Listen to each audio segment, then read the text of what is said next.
Elias Rowan never imagined he would play any role in the future of the republic he lived in. He was a quiet, 17-year-old student, more interested in city maps than politics, more fascinated by subway tunnels than the speeches of any politician. But everything changed the morning the national broadcast announced an unexpected meltdown inside the Capitol. Government databases failed, communication systems crashed, and every department in the central administration was thrown into chaos. The government called it an irregular technical failure. People called it a crisis. Elias called it the most exciting day of his life. On his way home, Elias passed the Municipal sports arena, now converted into a temporary operations center. A giant crimson banner hung above the entrance, displaying a symbol he had never seen in any textbook. Inside, officers rushed around, carrying boxes from one bureau to another. A woman wearing the badge of a senior secretary stopped him. "You, boy!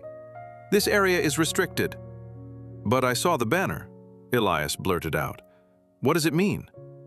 Her eyes narrowed. "Nothing that concerns civilians." Then she paused. "Unless you're the son of Professor Rowan?" Elias nodded slowly. "Then you'd better come with me. The headquarters has been looking for you." Elias was escorted to a conference room where a chaotic conference was taking place. Maps of the capital covered the walls, and members of various foreign delegations spoke loudly over one another. "We cannot proceed with the agreement without confirmation. Our premier refuses to attend unless stability is ensured. Send word to the Senate." The moment Elias entered, everyone turned. A man in a navy suit, clearly the minister in charge, stepped forward. "Elias Rowan," he said, "your father was studying the political groups threatening our stability. We believe he vanished because he discovered something about them. We need your help to locate his final procession of notes." "My father vanished?" The minister nodded. "He disappeared on behalf of the parliament, working undercover. You may be the only one who can decode what he left behind." Elias followed the secretary deeper into the Capitol. She led him into a dim storage chamber, once used as a communal dormitory for visiting scholars.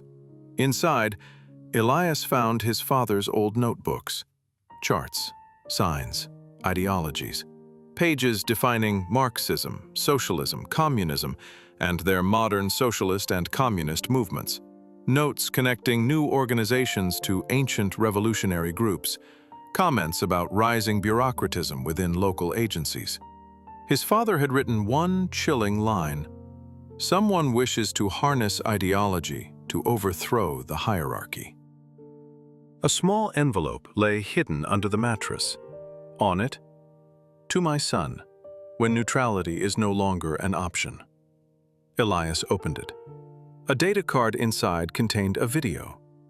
His father appeared on screen, whispering urgently, "Elias, the groups calling themselves egalitarian reformists are not what they claim.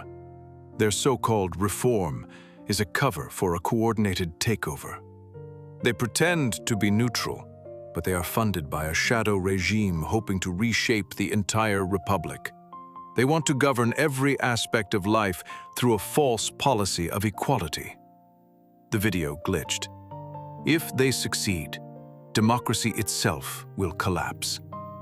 Find the delegate who still believes in the old ideals, a true statesman.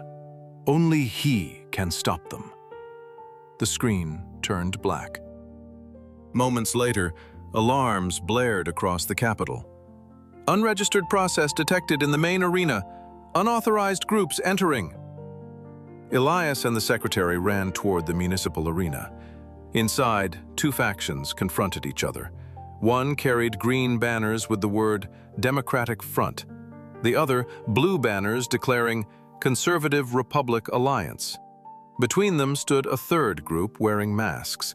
Elias recognized their emblem from his father's notes, the false egalitarian group.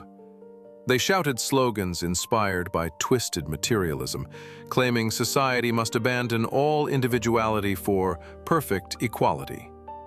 The masked leader turned and pointed at Elias. "There, the boy with the old knowledge." Before the masked group could seize him, an elderly man stepped forward, holding out a banner of faded gold. "I am Delegate Ashford," he said, "one of the last traditional Democrats who still believes in a truly democratic society. Come with me, boy." They sprinted through a side passage into a small control hall.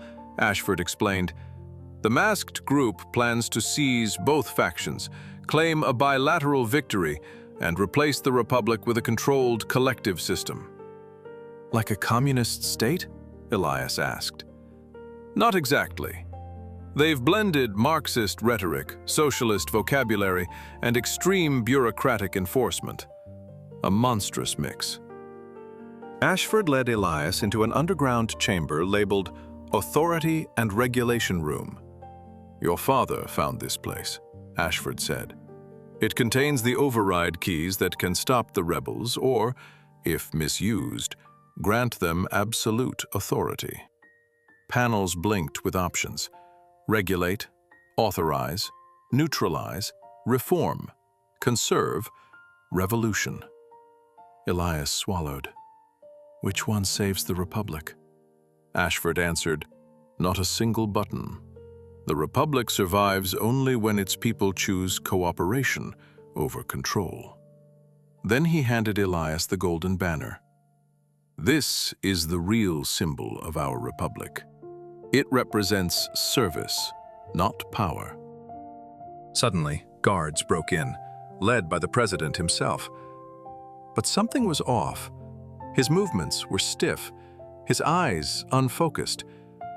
"He's under external control," Ashford whispered. "A political puppet." The masked group had infiltrated the top. The president raised a device. "Hand over the authority keys." Ashford shook his head. "Elias, run!" Elias sprinted through corridors, dodging ministers, security officers, even a rogue premiership advisor who tried to block him. He burst into the main rotunda, where both factions were still arguing. "If you keep fighting, you hand victory to the rebels," Elias shouted. The entire arena fell silent. He raised the golden banner high. This republic wasn't built on ideology. It was built on people, on cooperation and service. Something shifted in the crowd. For the first time, both factions listened. A massive procession formed behind Elias. Delegates, secretaries, municipal workers, senators, and citizens moved together, united not by party, but by purpose. They entered the authority chamber as one body. The masked leader tried to stop them, but the crowd pushed forward. Elias approached the panel and selected only one option: service mode, power distributed to all departments equally. The system rebooted. The president collapsed, freed from control. The rebellion was over. Days later, the Republic stood stronger than before. Elias was invited to speak before Parliament, standing where his father once stood. He ended with the same words written in his father's final notebook. "A republic survives not because its hierarchy is perfect, but because its people choose service over domination." The hall erupted in applause. Elias Rowan, once just a quiet boy, had become the unexpected guardian of a nation.